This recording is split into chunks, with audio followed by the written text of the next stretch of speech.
Restez au courant de l'actualité politique du Cameroun avec Cameroun 24.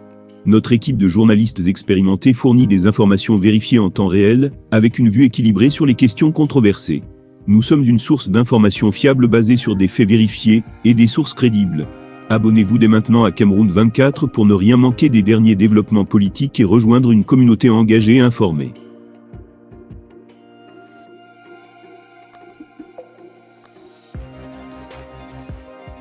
Dans une décision inattendue, le président Paul Biya a ordonné la reprise des auditions des membres de la Task Force Covid-19 au tribunal criminel spécial, TCS.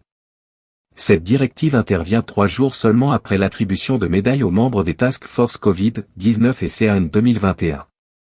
Les membres de la Task Force Covid-19, auparavant mis en cause par la Chambre des comptes de la Cour suprême pour le détournement de dizaines de milliards de francs CFA, seront à nouveau convoqués, y compris le secrétaire général de la présidence de la République, Ferdinand Ngo. Ce n'est pas tout.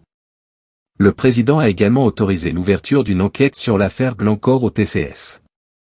En juillet 2023, le directeur général de la Société nationale des hydrocarbures, SNH, Adolphe Moudiki, avait officiellement demandé à Paul Biya d'intervenir auprès du ministère de la Justice pour enquêter sur le versement présumé de 7 milliards de francs CFA à des responsables de la SNH et de la Sonara par Glencore.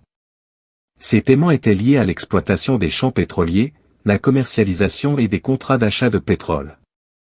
Les avocats de Glencore ont déjà témoigné devant la justice américaine, fournissant des preuves des sommes versées à des hauts fonctionnaires camerounais, dont certains sont décédés depuis. Parmi les personnes impliquées dans l'affaire Glencore figure le conseiller technique numéro 1 Bernard Bahia, aujourd'hui décédé, le conseiller technique 2 de la SNH Jean-Jacques Koum, le directeur du gaz Simon Palais, ainsi qu'Agnès Dolan-Jondigui, membre du Conseil de l'Initiative pour la transparence dans les industries extractives, ITIE. Cette décision du président Biya soulève des questions sur les implications futures pour les personnes impliquées dans ces affaires sensibles.